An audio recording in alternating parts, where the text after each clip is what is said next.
Infinix पिछले कुछ time से न्यूज़ पे रेगुलरली रहा है क्योंकि इनका इन्फिनिक्स हॉट 8 आया था जिसमें आपको 4 GB रैम देखने को मिल जाता है सिर्फ 7,000 रुपये के अंदर।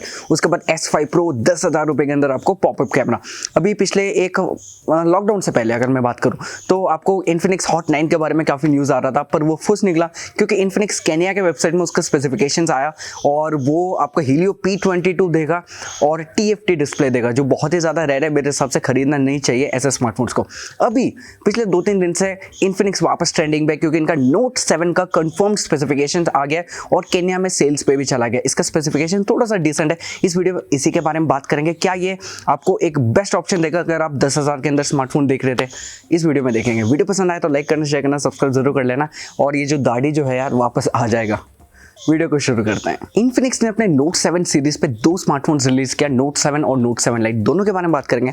सबसे पहले बात कर लेते हैं नोट 7 के बारे में। नोट 7 का जो बिल्ड क्वालिटी के बारे में बात करूँ ना, बिल्ड काफी डिसेंट लगता है। पॉलीकार्बोनेट ऑफ कोर्स होने वाला है, इसमें कोई शक नहीं, पर काफी बढ़िया लगता है। 2 कलर ऑप्शन फोटोज में देखने को मिला, एक ग्रीन हो गया और एक थोड़ा सा व्हाइटिश ब्लूइश कलर हो गया। अगर मैं बात करूँ इसके डिस्प्ले की, 6.95 इंचेस का डिस्प्ले, मतलब डिस्प्ले कम और ये आप कह सकते हो टैब ज़्यादा है और इसके वजह से इसका वेट भी ज़्यादा हो जाएगा। पर ये सिर्फ HD रेजोल्यूशन देता है, मतलब HD+ का रेजोल्यूशन देता है, जिसके वजह से आप क्रिस्पनेस या क्लियरनेस या डिटेल वगैरह को आप बाहर फेंक के आ सकते हैं स्मार्टफोन खरीदने से पहले। कहीं ना कहीं मेरे को ऐसा लगता है। और 7 इंच का स्क्रीन जो है, लगभग 7 इंच का स्क्रीन का मतलब ये है कि काफ़ी ज़्यादा भारी होने वाला है क्योंकि इसमें आपको 5000 mAh का बैटरी मिल जाता है और इसे आप जल्दी से जल्दी चार्ज कर सकते हो क्योंकि 18 वाट का फास्ट चार्जिंग भी दिया गया है।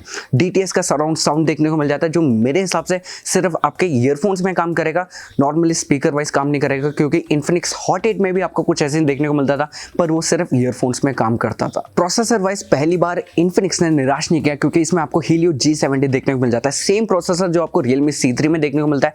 Realme C3 का जो प्राइसिंग है वो 7,500 और इस प्राइस रेंज में बहुत ही ज़्यादा केपेबल प्रोसेसर है। आप मेरे Realme C3 के गेमिंग वीडियोज़ और सब रिव्यू जाके चेकआउट कर सकते हैं। इसका जो परफॉर्मेंस है आप स्नैपड्रैगन 665, 710 या 712 से भी ज़्यादा मान सकते हैं क्योंकि एंटूटू स्कोर उतना ज़्यादा आता है। ठीक है, ओवरऑल परफॉर्मेंस भी मेरे को काफ़ी बढ़िया लगता है। कैमरा के बारे में बात करें ना तो इसमें थोड़ा सा गिमिक्स मेरे को ज़्यादा लगता है क्योंकि 4 कैमरा का सेटअप है, मतलब क्वाड कैमरा का सेटअप है। सेटअप काफ़ी सुंदर लगता है। नोकिया का लेआउट कुछ देखने को मिल जाता है। पहला जो सेंसर है वो एक 48 मेगापिक्सल का सेंसर है, सैमसंग का सेंसर है, कोई प्रॉब्लम नहीं है। बाकी 2 आपको 2-2 मेगापिक्सल का मिल जाएगा, एक आपका डेप्थ हो गया और एक मैक्रो हो गया। जो चौथा सेंसर है, मतलब आप देख रहे हो एक 4th सेंसर ऐड करने के लिए उन्होंने कुछ भी ऐड कर दिया और स्पेसिफिकेशन लिस्ट में लिख दिया कि एक वीडियो कैमरा सेंसर है। अब मेरे को बिल्कुल समझ नहीं आता कि वीडियो कैमरा सेंसर क्या होता है, तो वीडियो कैमरा सेंसर आपको देखने को मिल जाता है। कोई ज़रूरत नहीं थी इस चीज़ की पर इन्होंने दिया। सामने की तरफ आपको एक 16 मेगापिक्सल का फ्रंट कैमरा भी देखने को मिल जाता है। और अगर मैं कैमरा फीचर्स के बारे में बात करूँ तो आपका लो लाइट मोड हो गया, स्टेबलाइजेशन हो गया, ये सब मिल जाता है। पर यहाँ पर भी थोड़ा सा गिमिक्स मेरे को नज़र आता है क्योंकि अगर इनका वेबसाइट देखोगे जहाँ पर इन्होंने सैम्पल्स दिखाएं तो जिस मोड पे उन्होंने दिखाया है कि स्टेबलाइजेशन ऑफ है और ऑन है, उसमें आप क्लियरली डिफरेंस देख सकते हैं कि ऑफ वाले वीडियो में इन्होंने सॉफ्टवेयर को यूज़ करके शेक ऐड कर रखा है। तो सॉफ्टवेयर से आप एक्स्ट्रा शेक्स ऐड कर सकते हो। जैसे अगर आप इस वीडियो को देख रहे हो आपको लग रहा होगा कि हैंडल्ड वीडियो कोई हाथ से बना रहे, पर ये मैंने सॉफ्टवेयर से ऐड किया। वैसे ये जो कैमरा है ये ट्राइपॉड पे। तो ओवरऑल बहुत सारे गिमिक्स इस वेबसाइट में नजर आते हैं, तो ट्रस्टेबल है कि नहीं मेरे को समझ नहीं आ रहा। फाइनली प्राइसिंग के बारे में बात कर लेते हैं। इन्फिनिक्स के केन्या वाले वेबसाइट में बस एक ही वेरियंट के बारे में बताया है, 6GB 128 और उसका प्राइसिंग के बारे में कुछ बताया नहीं। बाय नाउ का ऑप्शन अगर मैं दबाऊं वेबसाइट लोड ही नहीं हो रहा है आगे। मेरे को कहीं ना कहीं लगता है कि इंडिया में 4GB वेरिएंट आ सकता है और अगर आएगा 10,000 या 11,000 के आसपास होगा। और इस प्राइस रेंज में क्या वर्थ इट है ये देख के, कुछ रिव्यू देख के पता लगेगा क्योंकि बहुत सारे जो इसमें फीचर्स है वो गिमिक लग रहा है। और सबसे बड़ा गिमिक मेरे को लग रहा है 7 इंच का स्क्रीन। 7 इंच का HD+ स्क्रीन में आपको क्लैरिटी कहाँ नजर आएगा मेरे को बिल्कुल समझ नहीं आता। पर हाँ, ऑफकोर्स फीचर्स इन्होंने ऐड किया। अगर आप Realme C3 से कंपेयर करोगे ना तो काफ़ी एक्स्ट्रा फीचर्स ऐड किया है। एक और फनी चीज़ इसमें मेरे को लगा कि आप इसमें एक्सटर्नल SD कार्ड ऐड कर सकते हो अप टू 2 टेराबाइट। जब भी 2 टेराबाइट का मेमोरी कार्ड आएगा उसका प्राइस जो है इस स्मार्टफोन से 2-3 गुना ज़्यादा होगा, तो सेंस नहीं बैठता। फाइनली वीडियो एंड करने से पहले एक और मजाक कर लेते हैं जिसका नाम है नोट 7 लाइट। इसमें आपको हीलियो P22 प्रोसेसर देखने को मिलेगा। इन्होंने कहीं पे भी स्पेसिफिकेशन में, मतलब वेबसाइट के स्पेसिफिकेशन लिस्ट में नहीं लिखा कि इसमें हीलियो P22 है, पर इन्होंने CPU फ्रीक्वेंसी और GPU फ्रीक्वेंसी लिख रखा है। उससे कोई भी गेस कर लेता है कि भैया इसमें कौन सा प्रोसेसर ऐड कर दिया गया है।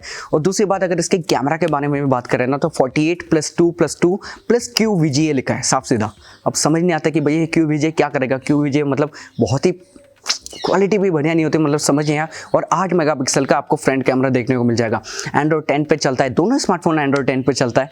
और सबसे बड़ा मजाक की बात यह है कि इसमें आपको 6.6 इंचेस का HD+ का स्क्रीन मिल जाता है इन्फिनिटी ओ डिस्प्ले के साथ, और ये एक TFT स्क्रीन है। बस यार सारा मजाक खत्म।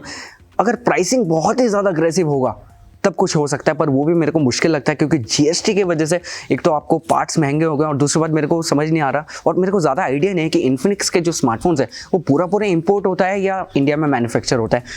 ज़्यादा आइडिया नहीं है, तो हो सकता है कि प्राइसिंग जो है आप उतना एग्रेसिवली एक्सपेक्ट मत करना इस बार। तो दोस्तों इस वीडियो के लिए इतना ही। वीडियो मैंने कुछ रॉ फॉर्मेट पर बना दिया, और आज वीडियो बनाते वक्त ना थोड़ा सा मतलब वैसे भी लग रहा है, हिचकिचाहट टाइप सा लग रहा है, क्योंकि मैं आज सुबह क्या कर रहा था, मैंने सोचा कि दाढ़ी को थोड़ा सा शेप दूंगा, लॉकडाउन चल रहा है, बाहर नहीं जा सकते, शेप दे देता हूँ, क्योंकि थोड़ा सा जंगली टाइप हो गया था, और मैंने कर दिया गलती, फिर पूरा ही उड़ाना पड़ा, मतलब कांड हो गया और पूरा उड़ाना पड़ा।